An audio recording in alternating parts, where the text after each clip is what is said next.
Hey, that's right. Turn it around. Eddie, what's the sign? Double them. Go Tiger. It's going to win. Go Tiger. Yes, go Tiger. The same way home. Law enforcement is watching, and if you drive drunk, you will get hit.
On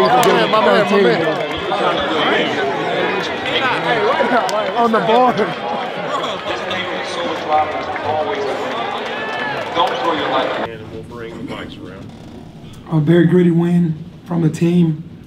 Man, guys start falling out. Jaden first, then Alo with the calf, and then we get 2 guys to foul out. So with a walking wounded and to be able to beat a team like that was incredible. Jonathan Lawson, KO, Elijah McCadden, Damaria Franklin came in the game with Chandler and Kendrick and just kind of held it down, pushed the lead out and played beautiful basketball. I think it was one of our best halves in the first half with that group on the floor. I'm always encouraging those guys to stay ready. I know it's hard because they're competitors to wait on their turns. Their turns are here now, and they showed up and did really well for us. What's up, P? I know you had a great first half, but in the second half, you got killed on the boards. Was it because of your lack of your thin bench with all the guys out, or what led to that domination in the second half? Just not doing it. I mean, if you see our pregame, you see our practices, that's all we talk about. They just got to put it on their minds. If we want to go far, we're going to have to rebound. You know, we're winning the game most of the times, and these teams start going on getting to another level with intensity and physicality, and we stay the same, and then all of a sudden they just start getting back. They get back into the game because they're just out hustling us and out scrapping us. Our second halves, we pretty much out of the 12 games, we've lost a lot of those on the rebounding edge because we just stay the same. You gotta elevate as the game goes on. That's how good teams are gonna do it. As coach in the second half, can you explain the out of bounds play? Yeah, you know what? I didn't see it tipped. I must have been talking to somebody. I didn't know it was a dead ball, and I called a play for us to go out of bounds. First time I've called that play in 7 years, and just made a mistake. I didn't know he tipped it out of bounds early because I was talking and wasn't paying attention. When I was in the timeout, I drew it up, and then as soon as they blew the whistle, coach was like, "Oh, they did tip it." I was like, "Man, I wasn't paying attention." So probably was talking to somebody on the bench and didn't know it. Glad it wasn't for the game. Penny, I'm curious, how would you evaluate DeAndre Williams' game? Obviously, gets in foul trouble again, makes some huge plays for you late, then gets that technical. I'm curious, how would you just evaluate what the kind of roller coaster there?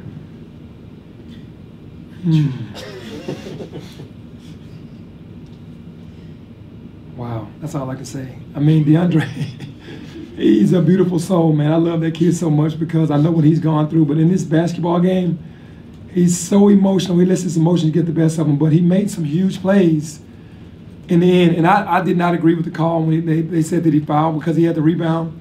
We're trying to help him understand that you can't overturn the call. And then you get a technical behind it again like you did at Alabama. And then all of a sudden, what are you thinking as he's running deja vu with the ball? Yeah. I'm like in my head, he's not doing this again. And he did. And we keep talking to him about it. He feels so bad about it after the games, but during the game, he just can't control it. And then he picks up the 2 early fouls in the first half, and you mentioned that group. I think you scored 19 of the next 25 points after it was 18-18, and you scored 19 of the next 25 points. That group of role players you mentioned, how important do you think that could be moving forward, what they were able to do today? Well, very important because after the Alabama game, I told myself I was going back to being strength in numbers. You know, that's always been my thing here. Strength in numbers was going to be what it was, and they made me look great today. I don't really like playing KD 37, 38 minutes, you know, when you got guys over there that are capable because we want the energy to stay high.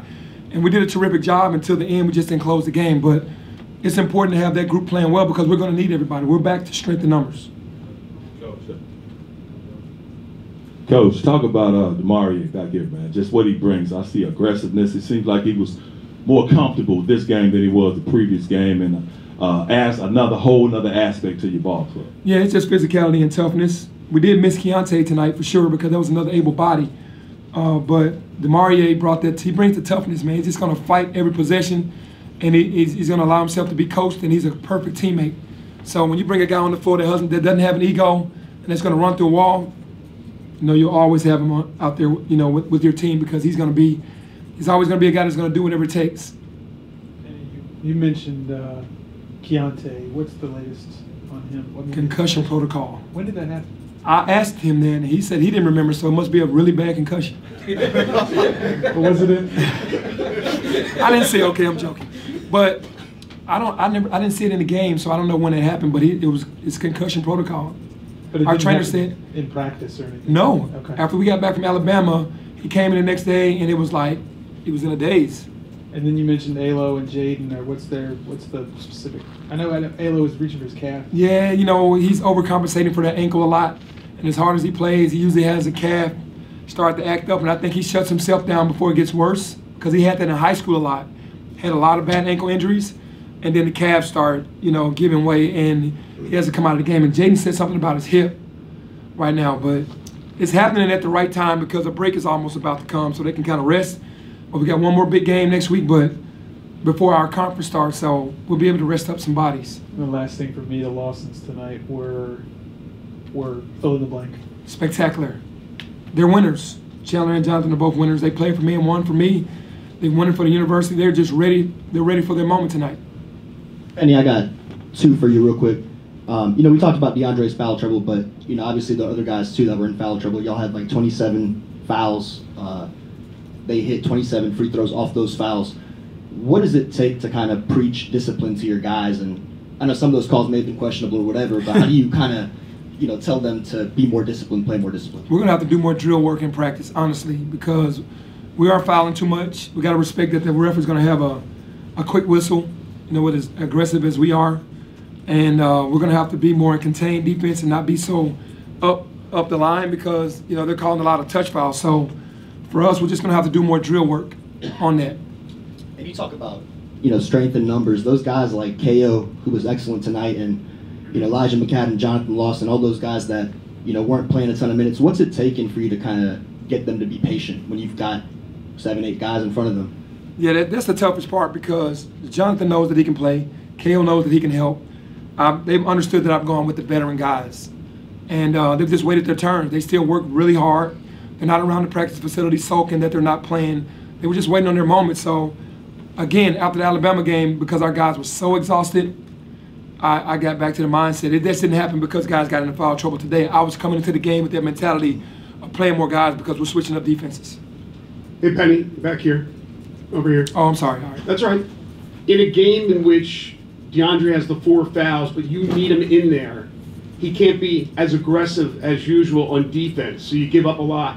If you have the full arsenal of your bigs, obviously you didn't have Malco, is that offensive, defensive switches in that situation to protect him? For sure, and that's why we've been working on zone a lot, because if you put him in the zone, they can protect him as well, but we're not as confident in zone right now, but that will protect him as well. But yeah, if you have all the bigs, you sub offense for defense. Right now, we had to have him on the floor. We tried, and then KO, fouled out. Got 3 more. Hey, Penny, this game is almost a replication of the Alabama game where the other team was coming back.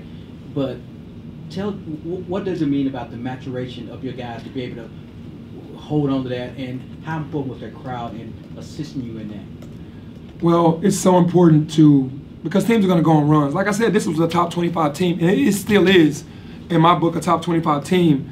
Have 4 starters back. They're going to make runs. They've been through they were in the SEC championship game last year. They know how to play. Led the SEC in steals last year. So really tough physical team. And for us to sustain that run, and they took the lead by 1 point, and then to go on our own run and finish the game. It says a lot about our schedule has helped us to get to this level, playing teams like this, and then our guys, what they have inside of them, the grit and the grind that they have inside of them, it shows. Thank you, Coach. First of all, congratulations on the Thank win. On the stat sheet, obviously, Damaria Franklin is not going to show that he had all this and that. But what does it say about the energy that you saw from him on the switches and defensive effort plays, the little plays? What does it say about him, especially in his first game in front of the fans and in the upcoming season? I'll just say this about Damaria. When he finally decided to come to Memphis, on the first conversation when he went into the portal, he was like, I love you guys' defense. I can't wait to get there to play defense. He never said anything about offense. He loved the way we scrambled. He loved the way we played. He knew it would fit his style. And that's what it says about him. He was worried about being a part of the defense and wanting to be a part of the defense more so than anything. So I can appreciate him for that. Last one. Penny, you go 4-1 against SEC teams in this non-conference show. How good do you feel about what you were able to accomplish? And I know you got one more against Alabama State, but these major tests, how good do you feel about your team now that you're done with them? No, I feel really good because, all those teams were tough. To play Vandy and Vandy first game, that was a very tough game. Obviously, they've fallen off a little bit since we played them, but that very first game was a very tough game. And the rest of the teams were all, going to be in the upper echelon of the SEC. It says a lot about staff, a lot about the team, how they bought in, and the connectivity of all of us together, believing in one another, has gotten us that 4-1 record against the SEC. Thanks, Coach. Thank you. Thanks, Coach. I want to say low game, so dude.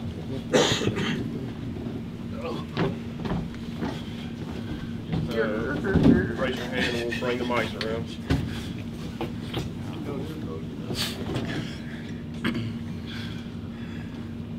First of all, young men, congratulations back in the back.